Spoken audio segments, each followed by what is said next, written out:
Okay, I think I am live. Welcome.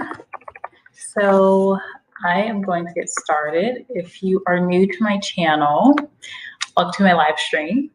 I'm Jessica Hicks and I am a corporate recruiter, and this is pretty much my first Q&A style live.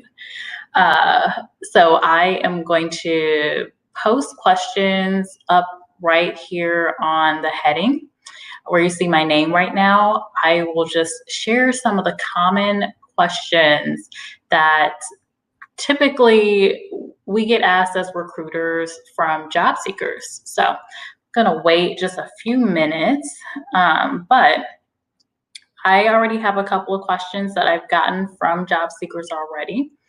So what I'll do is I'll post a question up and then I will proceed to answer that question for job seekers. And as folks come into the chat, I can definitely ask questions later.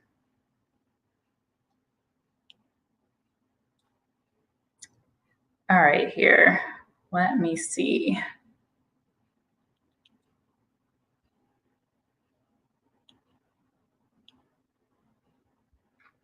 Okay, so let's see.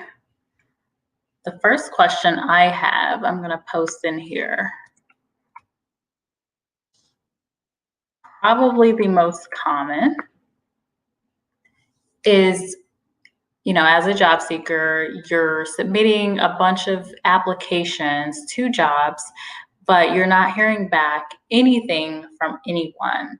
So you start thinking about, okay, what am I doing wrong here if I'm putting out, I don't know, 100 job applications in a given week and I'm not hearing back from anyone, or maybe I'm just hearing back from one person. What do you do in this case? What's going wrong? So this can happen, especially in a tight job market that we're in right now. And it is tough, but really with job applications, I can understand you wanting to put as many job applications as possible and thinking that's the right approach. But really it's more about the quantity or the quality over quantity. So you want to make sure that you're actually, applying to jobs that you really are a good match for, and you can demonstrate that you're a good match in your resume and on your job application.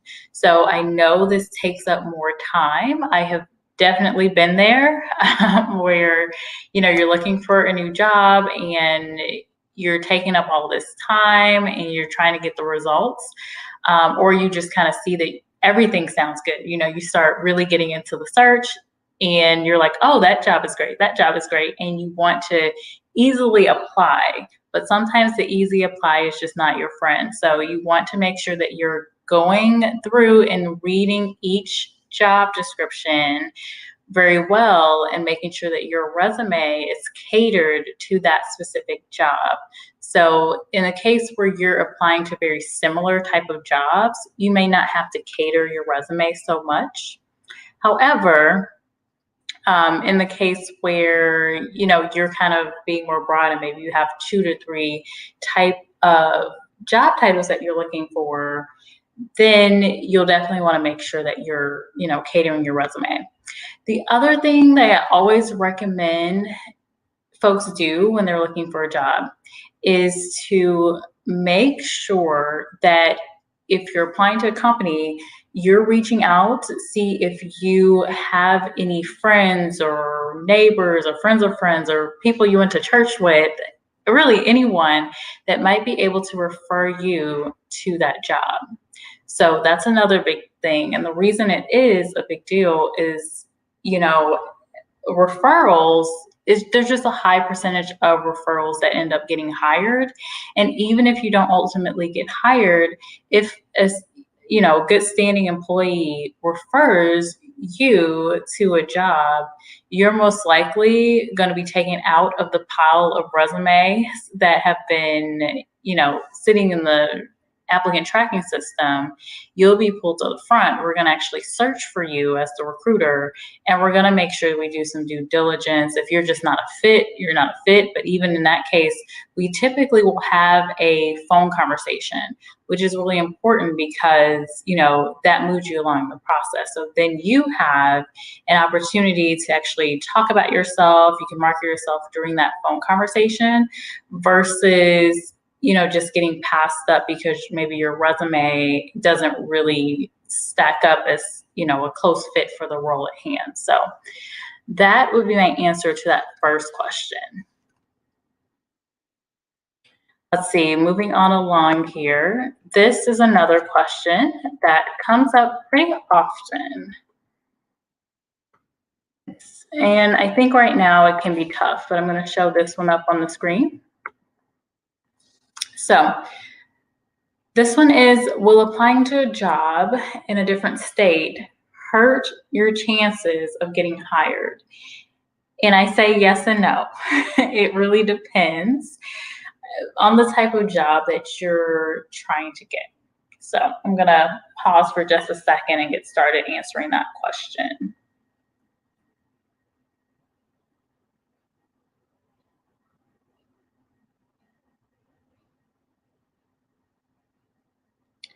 So, okay, applying to a job in a different state. Now, for a majority of jobs, if you're showing that you're in a different state, it could hurt you if in the local market, there's plenty of talent available. So there's really no reason for a company to reach out to people outside of the local market. So say, for example, my hometown, St. Louis, Missouri, if I'm recruiting for a role in St. Louis, Missouri, well, if I'm looking for a marketing coordinator that's not a really niche skill, then I'm probably not gonna have any kind of approval to go outside of the market or offer relocation or things like that to fill the role, because there's gonna be readily available folks that can match that job.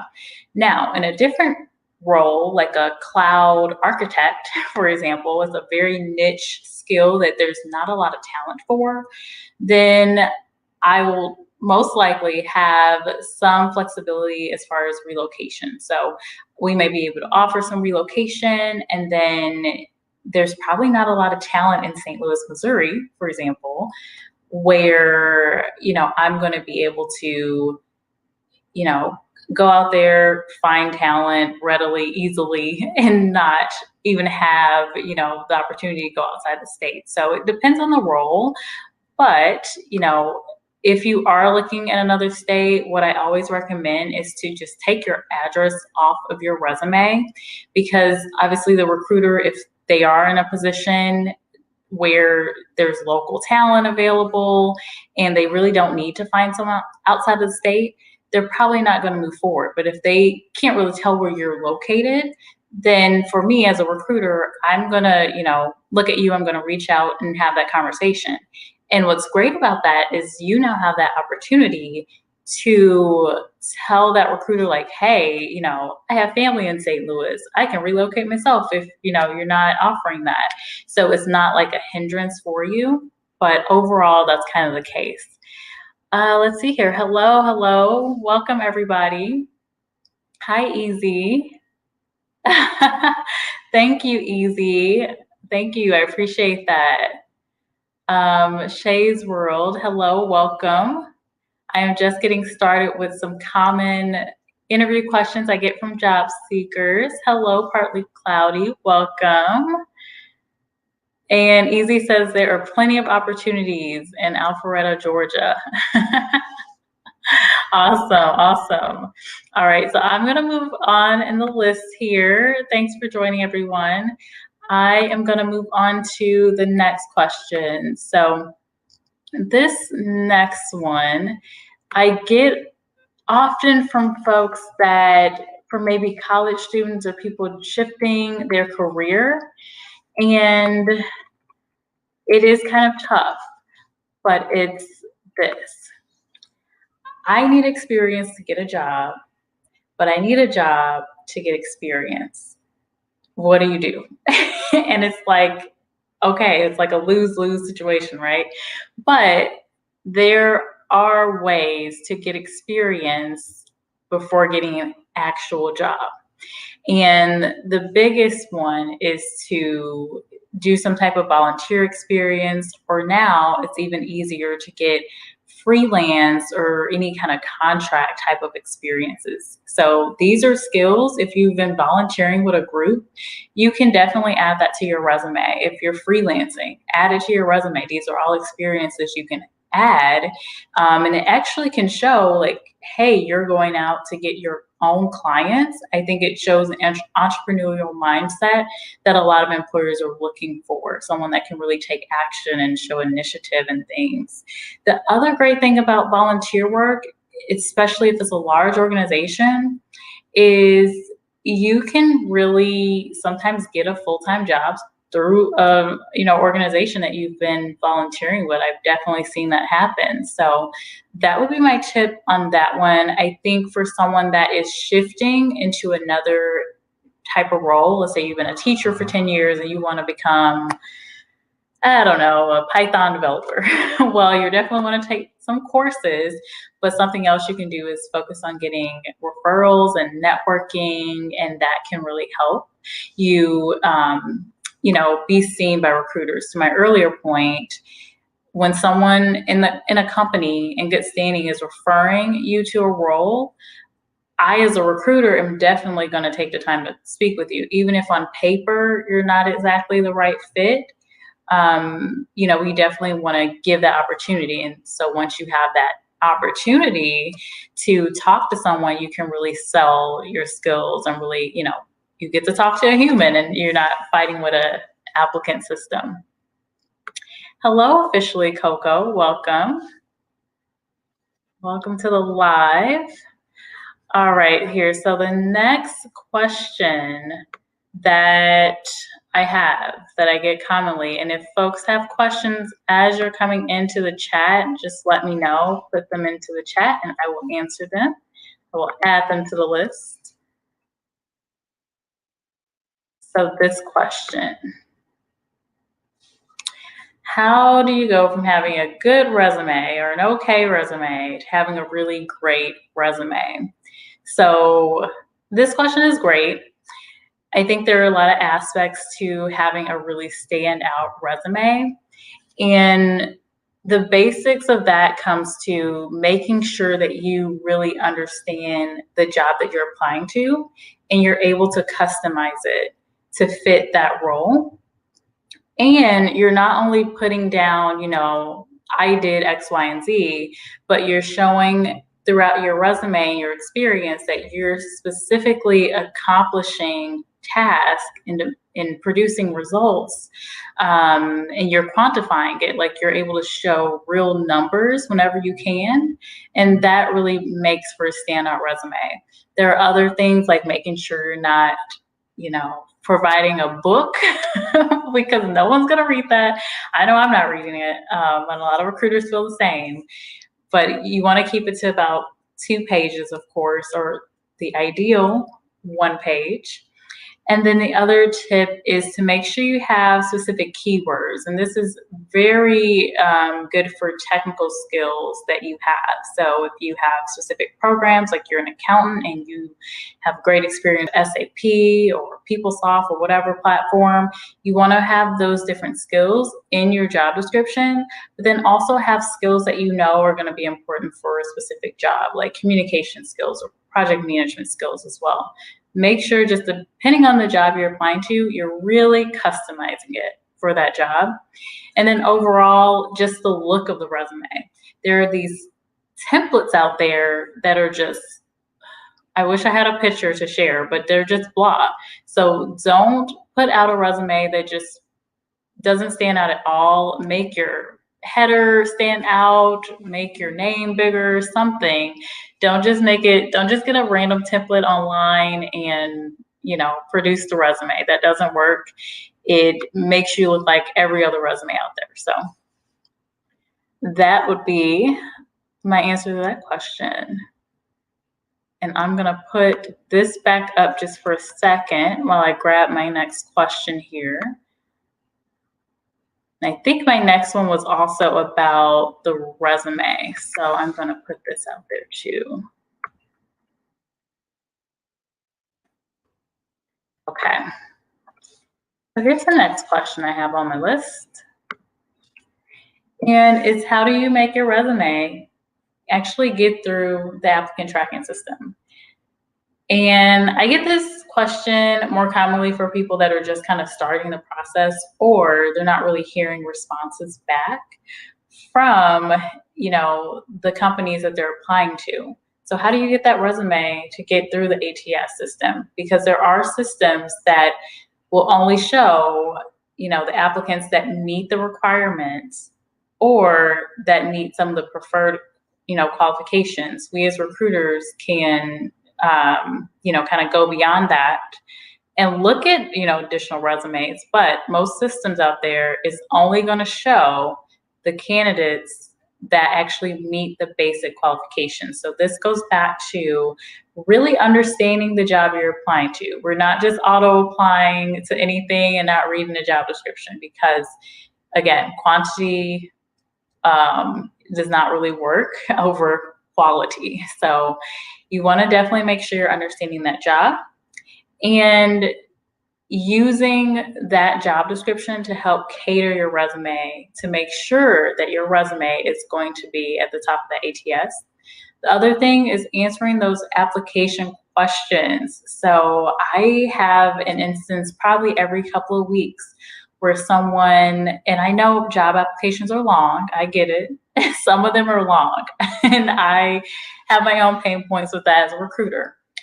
But, you do need to make sure that you're answering those questions correctly, because if you get one question wrong that shows that you're not qualified for the job, you're not even going to be seen by the recruiter. Now, especially when it comes to the job application or qualification. So if they're saying you need a bachelor's degree and you don't, and you answer you don't have a bachelor's degree, you're not going to be seen for that role. If you answer that question incorrectly and you do indeed have a bachelor's degree, you're still not going to be seen for that role. So that's a part of the or a piece of the puzzle, making sure that you're answering those questions right. And then also that your resume will reflect the job description. I'm kind of looking at some of the comments in here. Hello, David Farrell. Welcome to the live. I've put up a couple of questions already, but let me know if you have any additional questions. Let's see. Rob Allbanks. Or reparations by people. This isn't that kind of live, but I mean, if I get reparations, that will be great. David Farrell. Look me up on LinkedIn. I work for a CPG company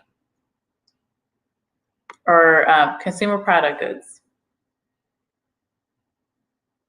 Okay, all right. So I am going to move on to my next question. I think overall with getting your resume through the applicant tracking system, using keywords, making sure you meet the basic qualification, making sure you have the things that are relevant for that job, and you're saying it in exactly the way that they have posted that job. So if I'm looking for a recruiter role, but they've posted the title as like a talent advisor, I'm going to make some adjustments. And if they're asking for skills that you can say, 5 different ways, I'm going to write it in the same way as they are to make sure that my resume shows is relevant and that applicant system can see those keywords in there, and it brings it up, brings my resume up to the pile. So when I go in online, I will see that resume that matches more of the keywords. It will show as more relevant.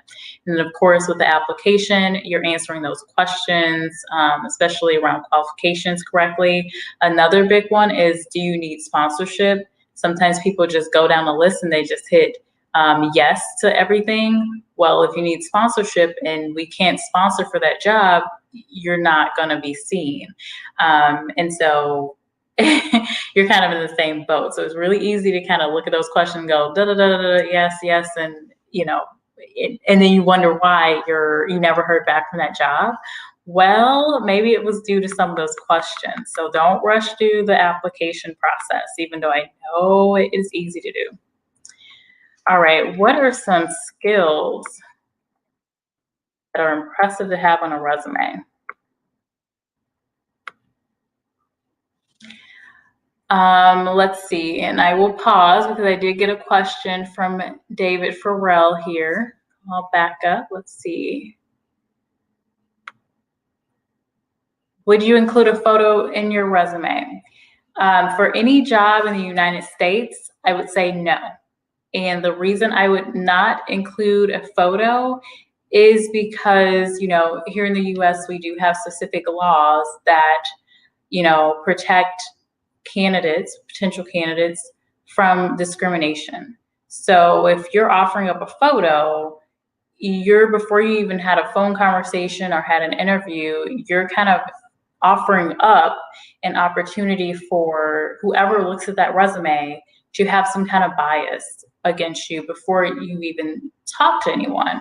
Now, do you really want to, work at a place where they demonstrate that bias? No, but the issue is everyday people have biases. I have biases, everyone does. So you don't want to offer that up. Like if you're older, if you're man or woman, if you're younger, so many biases can come into play when you see someone's picture.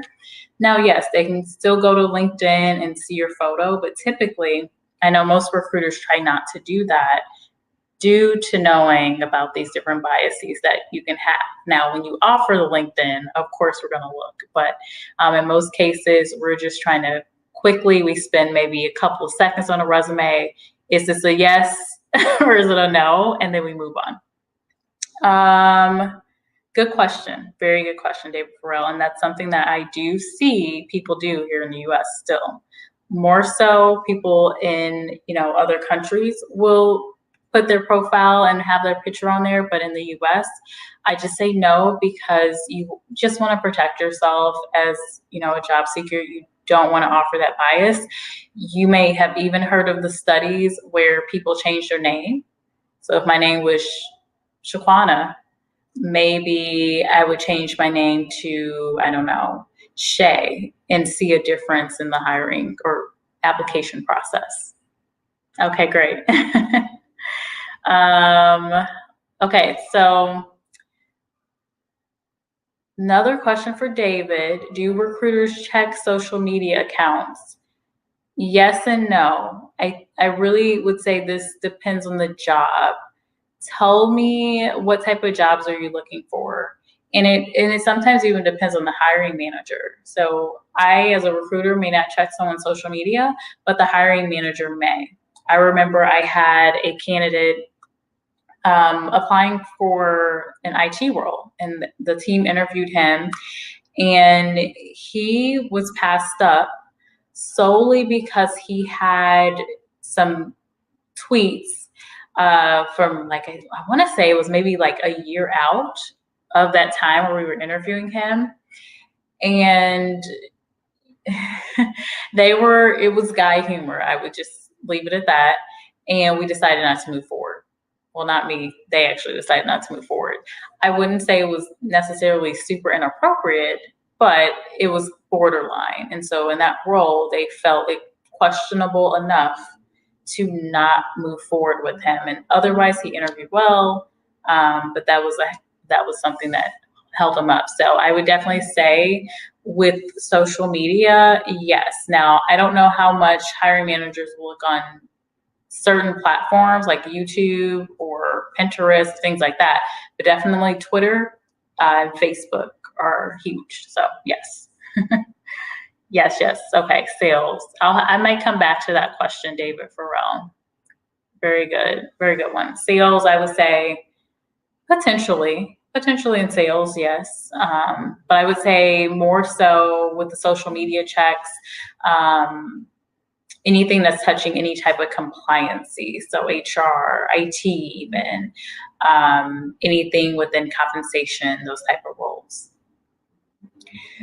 So this was another question. What skills are impressive to have on a resume? And really with this, it really just depends. And I'll just go back to cover quickly.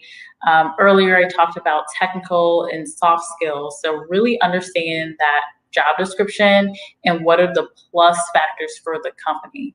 Typically on any job description, you're going to see basic qualifications and you're going to also see plus or preferred skills as well. So you want to really zone in on what those preferred skills are within that job description and also within your industry. So like with sales, what are kind of the main technical skills that you might want to highlight just within your industry that you see a lot of employers are looking for. So definitely have that. But then also, if you're looking at the job description, what specifically are they saying? It's a great plus factor if this person has X, Y, and Z skill. You want to definitely highlight that on your resume. Don't make it difficult to find it. You want it smack dab in the center. Like, I look at your resume and I cannot pass up the fact that you have Salesforce experience, for example. So that is how you make a resume stand out. And then, of course, just having a decent design, making sure it's not too long, keeping it short, sweet, simple, making it clear and easy to read, and all of that. So that is that one. And let's see. Oh, this is a good question.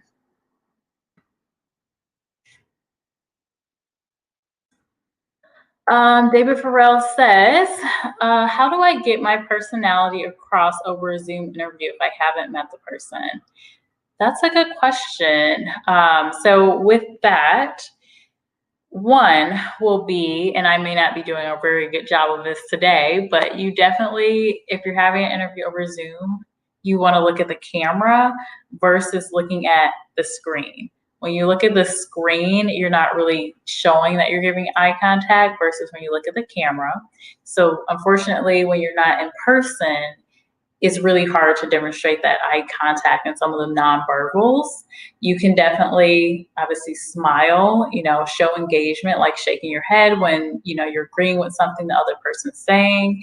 And really just think about, an interview is a conversation. So how would you engage with a friend and show that you're interested in talking with them? So you're not going to be looking off like this or just looking down at your notes the whole time. You're going to want to look into the camera. And if you're not directly looking in the camera, that's okay. I think we're all getting adjusted, to our virtual lives. But you want to be looking ahead at them. And you also want to show some, just normal things you would showcase in an interview, like posture. You would want to show that you're confident with your posture.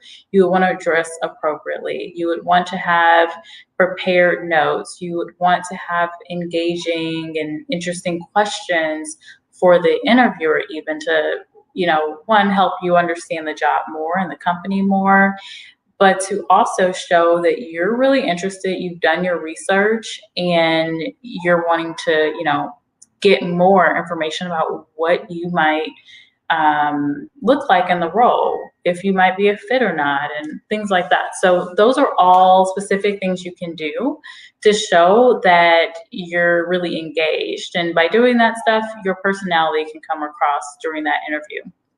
Now, of course, sometimes we have 15-minute interviews, which I don't recommend. I don't like when recruiters do that.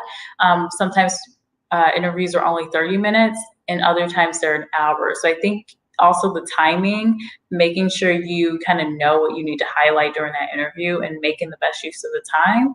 And if it's a longer interview, you can definitely show more of your personality. Just don't be too casual. Still professional, I've definitely had people overshare with me and be a little too casual, I would say. Great question. Let's see. Was this what I was looking at? Okay. So when reading a resume, what red flags do recruiters look for? So, what red flags do we look for as recruiters? I would say the biggest one is when I don't see start and end dates. So you're listing your job and your title, but I don't see anything about when you started or when you ended the job. And specifically, I like to see month and year. So when is the month and year that you started? When is the month and year that you left? The other big thing for me is just inconsistencies in the information. Excuse me. So if you're saying you work in sales, but I don't know, you have information about some type of uh, IT role or help desk role or maybe an HR role, who knows? So those are some of the things that I would see as red flags. Also, of course, typos are really big. You definitely want to make sure your resume is free of errors. If you have multiple errors in your resume, that's not going to look good. I think those are the main things. Like overall, if I feel like I can't really trust your resume and the information that's in there, if you're just like copying other people's resumes, or if you are maybe copying a job description or something like that, that will be a big thing as well for me. So I would say those are the main red flags, but I would say for each recruiter, it may be a little different.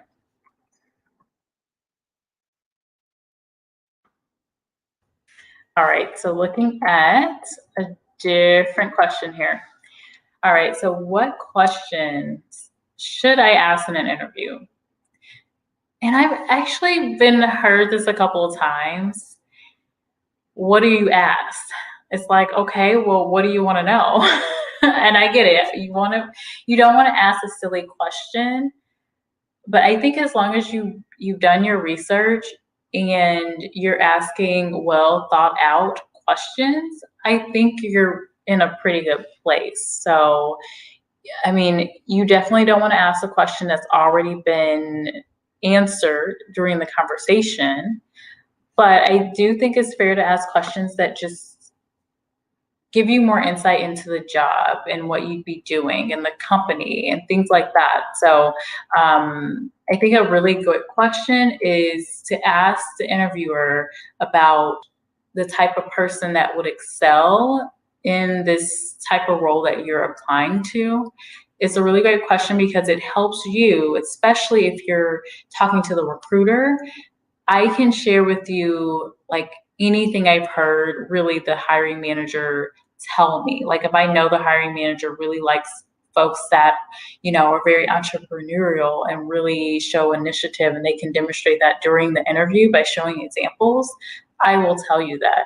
Or if I know something about the type of personality, like you have to be really outgoing, you have to be really passionate about X, Y, and Z, I can share that with you. So that is a really great question.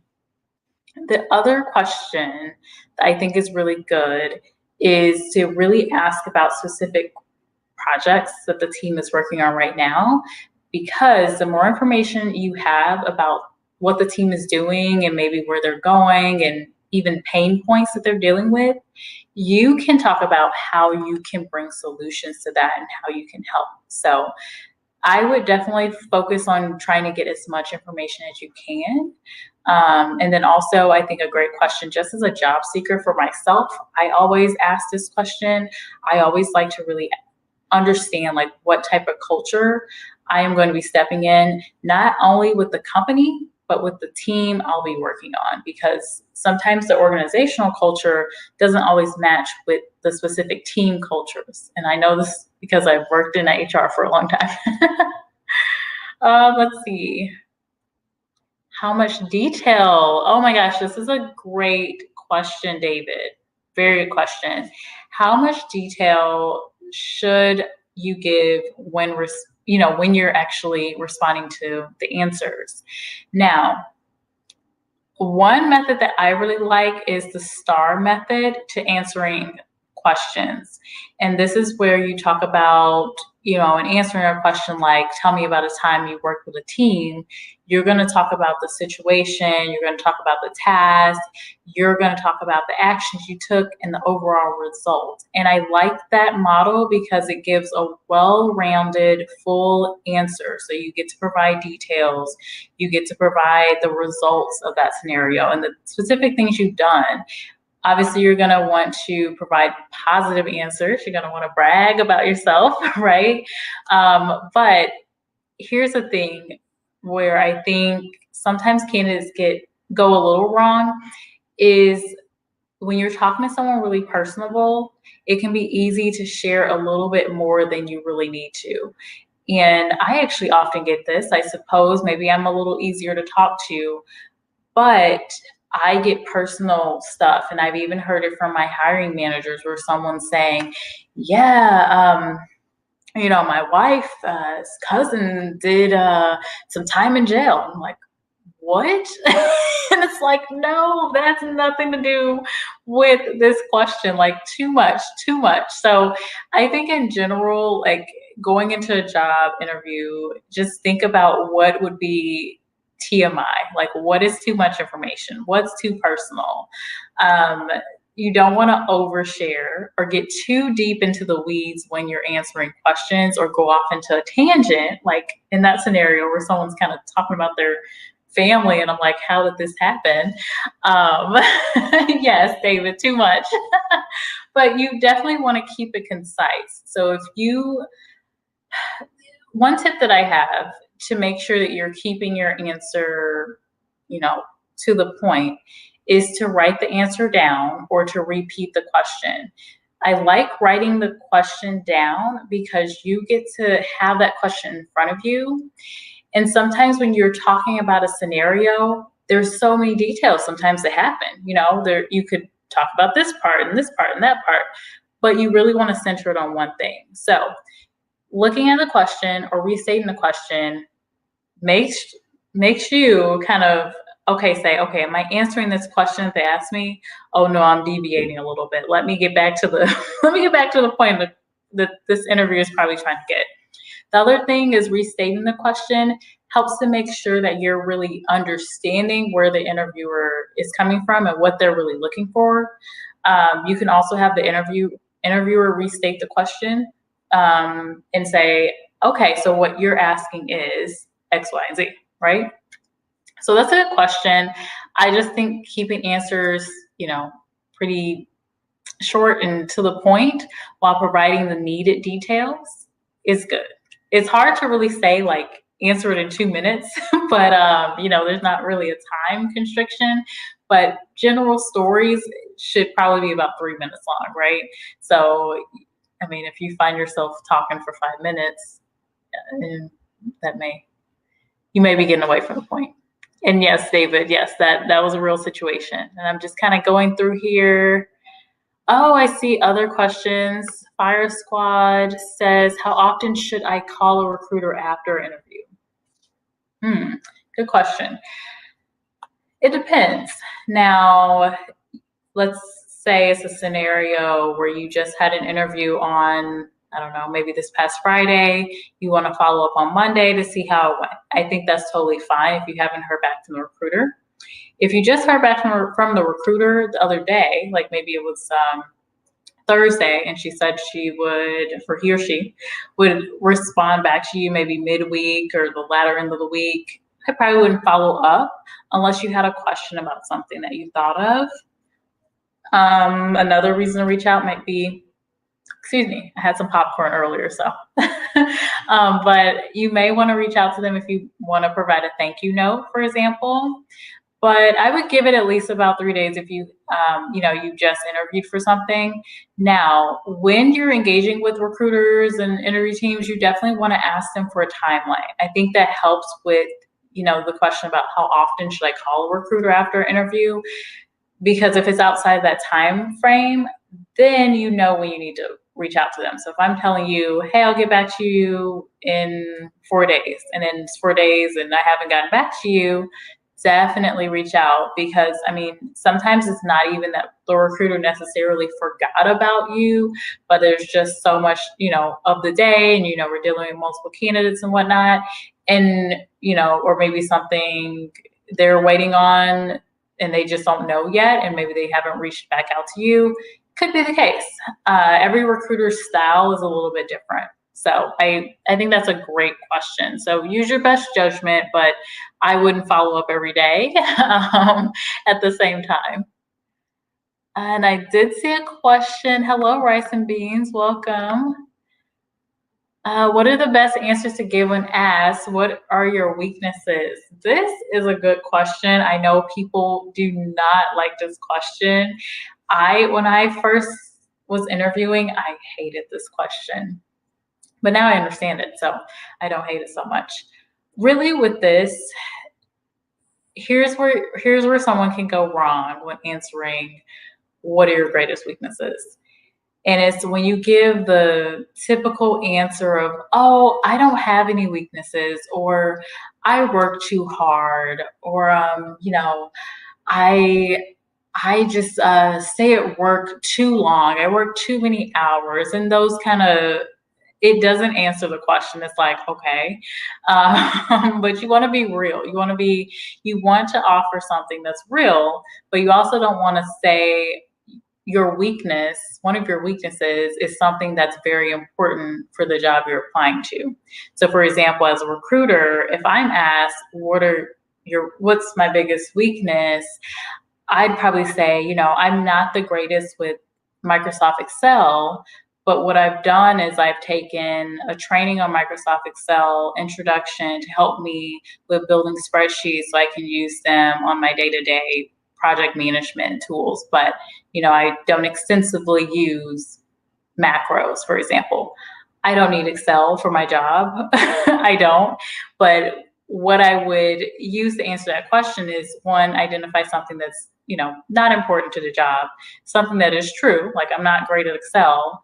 And then, three, I would focus on how I've been able to overcome it, or what I'm doing. I'm, taking a training, or I've taken a training to help me with specific Excel skills for X, Y, and Z.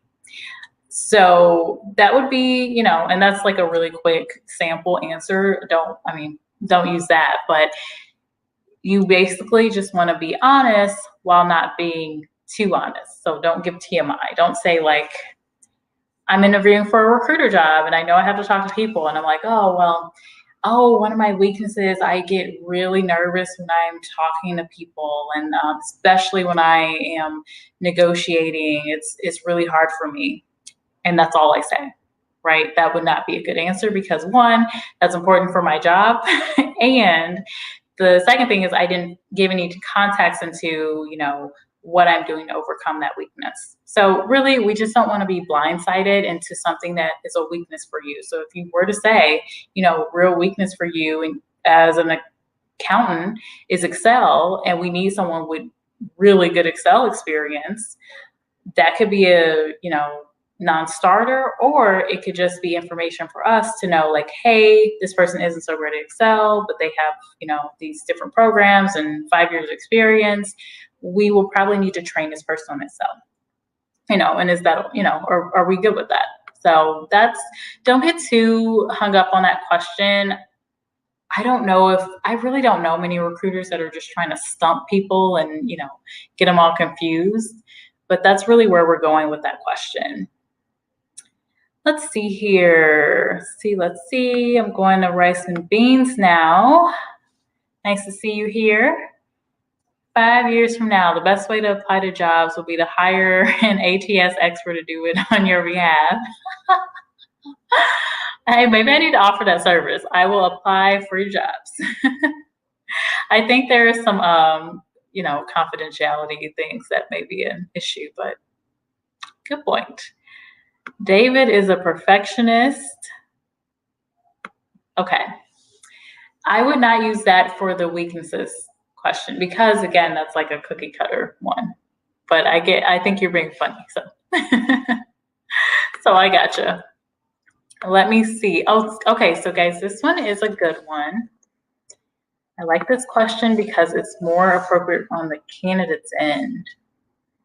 So this one I'm going to show, and hello Reviews, and hello Donna Ree Love, welcome. Okay, you're joking, good.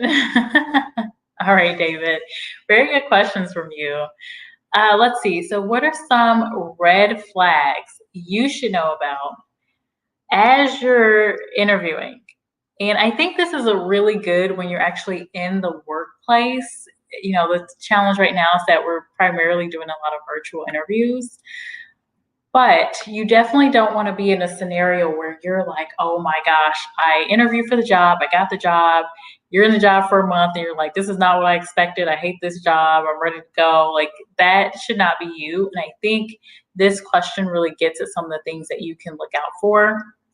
Really, the number one thing I would say is a red flag, just in general, is an unclear or badly written job description. I do want to put just a PSA out there. There are some scams going on where I think it's pretty easy, at least for me, to catch them. But there are scams out there where companies are trying to get people to pay to be, looked at for a job. But overall, an unclear job description, it can be a red flag. It could mean that maybe they don't really know what they want in that candidate profile yet. It could also mean that maybe they're trying to throw in like 5 different jobs into one, and I have seen that happen. I definitely have seen that. I would say that is more so something that happens with more mid-sized to smaller companies. So you definitely don't want to be in that kind of environment. Something else that I would say is, and these are good questions for job seekers to ask, are, understand why the position is open in the first place, because this can really help you understand why, what you're stepping into. What's the environment? Did the person leave? Did they get a promotion? What's going on?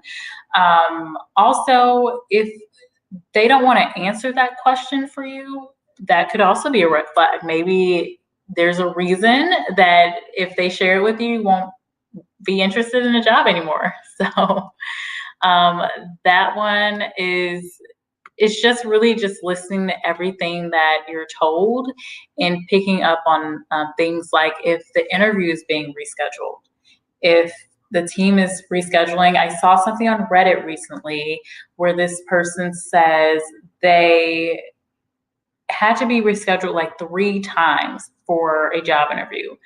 That may be a red flag. Like, there may be some organizational issues going on. And if the people you're interviewing with, if they're not apologetic about being late to an interview or missing an interview that needs to be rescheduled, that could also be a red flag. It's, make sure that they're showing you respect as well. That's very important. So there's a ton of things that you could see as red flags, but those are some of the things that come top of mind. I'll probably think of more later. Let's see. Oh, good question. How do I negotiate a raise in salary when I know another person is being paid more for the same role? So that is a good question, and I think I would need to know more details of your job. I always say the easiest way to negotiate a raise in your salary is when you have an offer in hand and you're in a place where you can walk away. Like, you can literally walk away from the role. You have an offer in hand that you potentially could say yes to. You'd have no issue saying yes to, and it's, you can then have that conversation. It can be tough once you're in a role to actually get an increase in pay. The easiest times when you can do that is when you are looking at a new job opportunity. That's a great time to negotiate and get an increase in pay. And then also when you're able to have an offer in hand, because if you are a really good standing employee, your existing company may counteroffer. Now, in another case, they may not. And so you always have to be in a standing where if they're telling you no, they're not going to increase your pay, you know exactly what you're going to do. Like, are you going to stay or are you going to leave? comfortable with that decision. Yes. It depends on your relationship with your manager and your team. The way I would see it souring the relationship is only if, um, one, you're not really a good performer. Maybe there's some performance issues at play. If there are performance issue, it's very unlikely that you're going to get a pay raise. But if you're in good standing, and you're performing well, you have done your performance appraisal or performance review, and you demonstrate, all the things needed in your role, you're at the level where you could move into a new role, you're in a good standing to negotiate. And then as far as the relationship, I think the only takeaway would be, if you're in a position where you have an offer and you stick with the employer. So you don't take the new offer, you're using that as leverage, I guess, and you take a counter. I don't refer people to take counter offers when they have, gone on a journey in a new role, because in the back of that employer's mind, or your manager's mind, or whoever, they're going to be wondering if you're interviewing. Like, okay, they're not loyal. Are they looking for jobs? Like the next time you're out sick or next time you're taking a day off, they're like, oh, they're probably interviewing. That question will be there. And then two, make sure that it's only a pay thing. Like if it's literally only pay, that's easy. But if there are other issues going on, I would probably say look for something different. And then the other thing is just, knowing your overall relationship and knowing where you're on the market. So be sure to do research. Always say, talk to recruiters, get on pay scales. Sometimes that stuff is a little bit inflated because when you're presenting what your salary is, a lot of people go a little bit above what they actually make. So take it with a grain of salt, but sometimes that can help give you a starting point. And then if you start talking with recruiters, they can help you get a better idea of the market sometimes. Now, an internal recruiter like me, I'm probably not going to share as much details around salary, but staffing agencies, those type of recruiters, they will typically just say upfront. I love my recruiters at staffing agencies. All right, so David says fair. Cool. All right. So let's see, what is my next question? You guys asked some really great ones. Great ones coming from David. Okay, this is the next question I got. And it's, what are some common interview mistakes? And I actually just did another live about this topic, so I won't spend too much time. I think it's called job interview fails or something like that. But I share some different things that I've seen that are it's just really bad. But I would say the number one mistake that you can make for an interview is obviously not showing up on time. Not showing up dressed appropriately, because a lot of times we already know if we want to hire someone within the first minute that we see, there's a lot of biases that are in play. If the person's attractive, if they're tall, if they're thin, or if they're big, and unfortunately these things are real. We can't get away from that, right? But even the things you say can influence. If you're late or if you're on time can influence. So there's a lot of little things that you can do. But overall, show up. I always just say show up early, showing up early. So in this case, we're doing virtual interviews. So make sure that you have tested out your technology, you have good connection, you are able to get into whatever platform that you're taking the virtual interview. If it is virtual, you're on there early, so that once that person is on, they're not feeling like it's a waste of time. The other reason you definitely want to make sure that you're on there early is that sometimes with the interview, they have a really tight schedule. So maybe they have an hour, maybe you've got an hour, maybe you got something after the interview, but you don't want to feel rushed. You want to have enough time to present yourself well and ask the questions that you want, let them ask questions. You want it to be a good conversation. So what happens when you arrive even 5 to 10 minutes late is you're taken away from that time, and then it impacts everyone negatively in that case. So that would be the biggest thing. The other thing is, of course, again, dress. Even with our virtual life right now, we gotta, look professional. Now, obviously, I'm wearing it's gotten a little bit colder here in Dallas, but it's still in the 70s, but I'm wearing just a top. But what you'll want to wear for your interview is what you'll wear for your virtual interview. It's the same thing. So you still want to have good hygiene. You want to have your hair done or have your hair cut or whatever you need to do. And for my guys, I know maybe you aren't able to get to the barbershop as much or wherever, but you just got to do what you got to do. Look cleaned up. Even though you're not in person, it still comes across on camera. And then make sure in those first couple of minutes, you're demonstrating your interest, you're smiling, you're doing all those nonverbals, you're thanking the interviewer for their time, all of those different things. I would say the worst thing that you can do is obviously say something inappropriate, say something just irrelevant to the role. I remember someone said, I think they were trying to be nice, but they were interviewing for a job, and they happened to tell the interviewer something about like, oh, are these your grandkids? Because they had their kids' picture in their office, and it was actually their kids. And so it was kind of like that awkward moment of, oh, are you saying I look old? Or it was just really awkward. The person still got hired and everything, but it made them kind of question, like, maybe they're not mature enough for this. That's just kind of a little rude, and it kind of caught them off guard. It was a little thing, but something to think of. So is it relevant? What you're saying is irrelevant. Sometimes you get nervous and you just say, I don't know.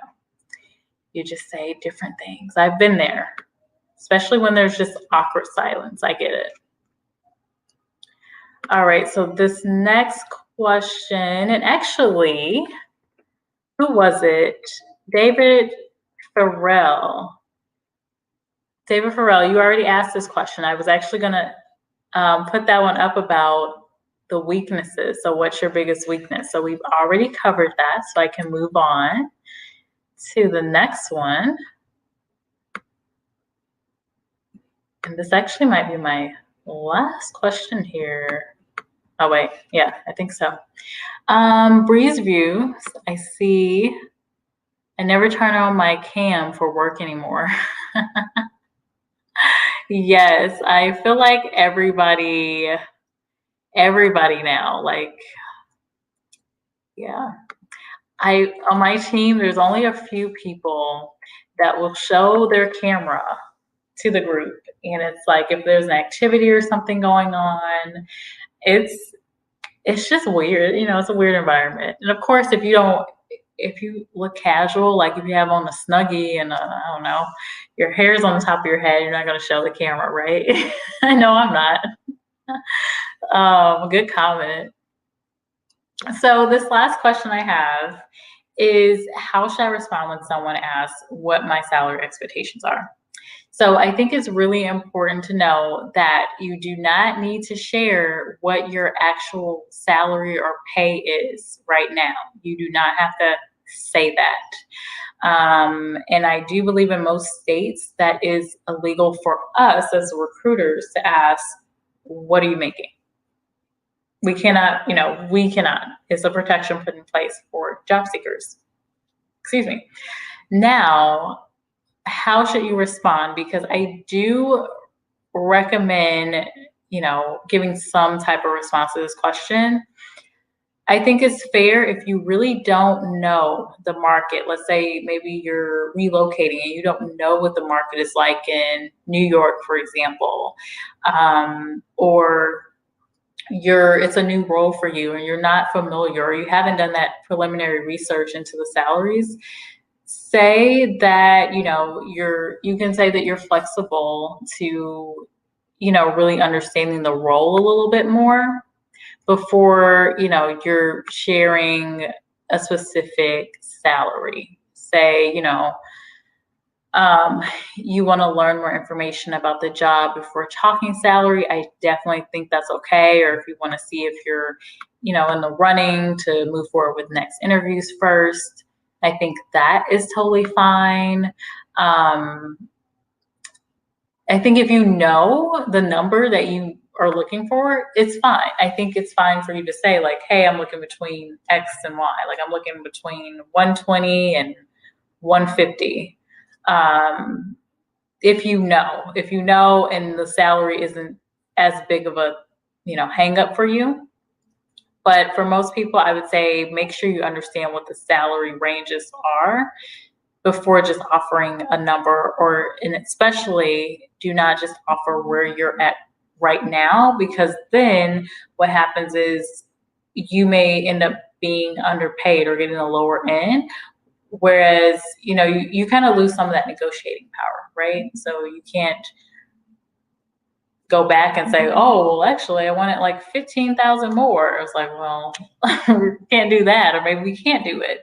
And the only reason I say you should talk about it and offer and understand the numbers and offer some numbers is because you want to make sure that you're within the range. And I say offer some numbers only if the recruiter can't share. So for a lot of internal recruiters like me, I may not be able to share because of our compliance policies. But if you're talking to a recruiter and you're like, well, what's the range? Sometimes they can share the range.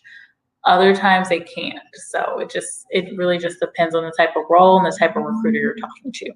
Again, most recruiters at a company, they may not share the specific range with you, but if you're working with a staffing agency, they will know the pay rate typically, and they'll know the different ranges. So I don't know if that helps. Again, it's like case by case, but generally that should help. Oh, I saw a nice question in here. Thanks, Doc. And welcome, House of Bling. Hello, welcome. We are kind of at the end of our conversation.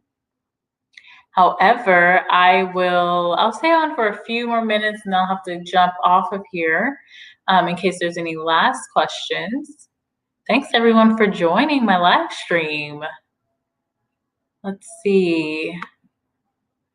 Should I introduce myself using pronouns? Ooh, I don't know about that one. Now, I guess my brain goes two different directions with this. As far as like diversity and inclusion goes, yeah, I think it's definitely fine to say, I use she, hers, those are my pronouns. Or she and hers, or I guess I normally don't say it. I think I normally write it. I think all my pronouns are in my emails, but I think it's fine. Like, so David, if you were like introducing yourself and you were saying, I go by Dave and, these are my pronouns, he and his, I think that's normal. I think it's actually good to do that, especially, to see how the other person reacts too. You definitely want to make sure you're in a place that's inclusive. Yeah. He, him, and his. Yes. So yeah, I think that's important, and I think it's good to see how the person responds too. And I think it's good to ask. I think more people are asking others, what are their pronouns? Along with, what name do you go by? Like, what name do you go by? What are your pronouns? Getting some of that introductory stuff out of the way. So, no, I think that's really good. I would find it very unnatural. Yeah, for me, I don't normally say my pronouns. I normally have it in writing. So no one has said it. But I think, so if a candidate was to say, here are my gender pronouns, I would be fine with it because I see it all the time. Like, I'm on LinkedIn with all my other colleagues. We've been talking more about it. I think it's fine. Now, for companies that maybe people that really haven't gotten that far in the education realm, or maybe they're, still learning, I think it might come off as, oh, okay. They may be a little surprised. But just make sure whatever job you're applying to, make sure you're finding information about the culture, and all of that. So you know what to expect, ahead of time. I even recommend going on Glassdoor, looking at what employees are saying or past employees are saying. That all will help you prepare for the interviews. There's even a section on Glassdoor where it says interviews. So if I'm applying to Facebook, I can go look at that and then see what other people are saying about the interviews. There may be questions in them that are common, or they may share what the process looks like. I think Facebook has a tougher process, and I think Google has a really tough interview process. They do use behavior-based interviews, and you have multiple interviews that you need to do. Let's see. Unnatural, I think. Not very natural. Okay. Let's see. Is it a paid service? Glassdoor is not, you don't have to pay. What you may need to do is create a profile. So you may need to create a profile before you can actually access all of the information. But Indeed is another one that does that as well. So Indeed and Glassdoor will be the two places I would look at. Okay, great questions. Oh, I see what you're saying. Do I offer one-to-one advice? I do, David. I do. And I believe I included the information below where you can find more details. Let me see if I did include it. Yeah, I think it is in the About section. And if it's not there right now, I will be sure to include it after this live stream, post on my page as a video. I'll go in and edit and add it. But yes, I do offer resume writing and also one-to-one consultations to help prepare for interviews and even to just talk about what your strategy will be for your job search process. So yes, I do. And it is a paid service. So yes, I can share details about that. But there's all the ways to contact me or in the About section. I am on Instagram, I'm on LinkedIn, I'm obviously on YouTube. And then if you would like my email from there, we can definitely share. Hello, real brother, welcome. You're just now joining? Hello. I didn't see you. You've been quiet if you've been in the chat. Okay, David, so you'd be interested in that. Okay, yeah, so I do offer the one-on-one consultation. So that would be great. So reach out to me if you have a LinkedIn page, and I think everybody should, whether you're looking for a job or not, definitely reach out to me there. Oh, brother, you've been in here. Okay. You've just been quiet. Okay, I see you. All right, cool. Well, I am going to wrap things up in just a few minutes here. I have a call that I need to prepare for, but this has been a good conversation. Are there any other questions before I go? Definitely want to make sure I cover everything. I mean, I can't cover everything in one live chat, but at least the top things that are in your mind. And thank you all for joining. Let me see here. I'm going to look to see if I even covered all of my questions. I think I did. I think I pulled most of the most common job seeker questions. Let's see. I did the resume. I covered interviews. And we covered applications. So I think I'm all set.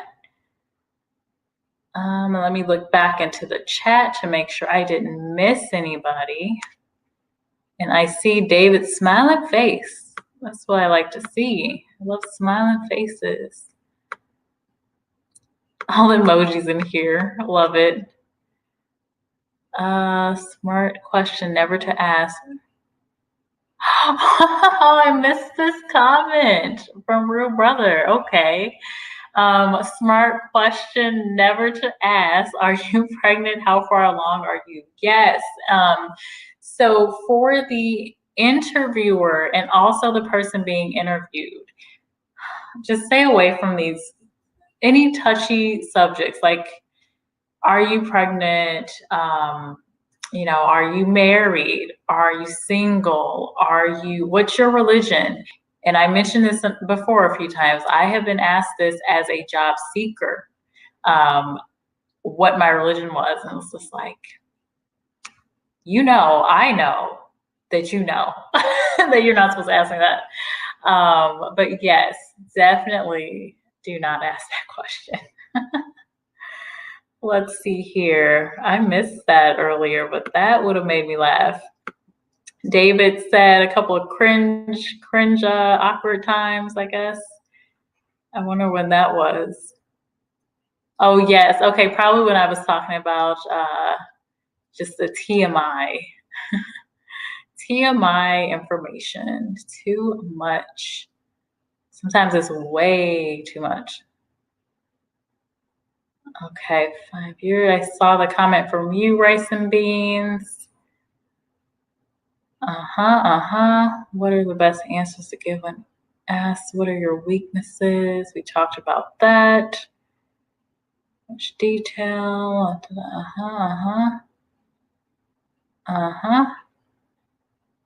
Oh, yes, locker room talk. That is, yes, I think you commented that when I was giving that example about social media. Yes, even though it was locker room kind of guy humor, and honestly for me, I have a brother. Like I was like, whatever. I've heard worse, but you just have to be careful what you're putting on your social media pages when you are looking, because it stays there, and people, they went back. I'm pretty sure it was like a year from when this guy was looking for a job, and they literally, as a hiring team, went back, way back to his social media history on Twitter. I missed this one. Good information, wonderful information. Thank you. As a disabled college student, it's so hard to find a job. First time look was hard. Okay. Yeah. So with thinking about any disabilities, always know that companies should be able to provide accommodations. So that is definitely something you want to talk about with your recruiter or whoever is that first contact you have immediately. And as a college student, I know that it is tough right now. I feel you. Let me know if there's any, advice I can provide. Definitely connect with me on LinkedIn. But yeah, it's tough, but there are some companies that are really good. And here's the back end of the whole disability discussion, because there's so many things that fall under disability that you don't immediately think of. But, there are companies, like these large companies, that are looking for diversity across the board. So not just like, obviously diversity right here, ethnic and woman, but also looking at disability and military and things like that. Let me see. To use electronic signature. Everyone is using electronic, well, most people are using electronic signature now. DocuSign or e-sign or something. Okay. Good job. Okay. Well, I think I got all of the questions. Thank you for everyone that joined my live. This was a great Q&A. Great questions for everyone. I thank you all. And let me know in the comments after this post later. Just let me know if you'd like me to do a session like this again. I would be happy to do it. Enjoyed all of you. And as you know, I'm Jessica Hicks, corporate recruiter, and I will see you in my next video. Upcoming will be back to companies hiring. So I'm excited to post my next video about that. All right, bye guys.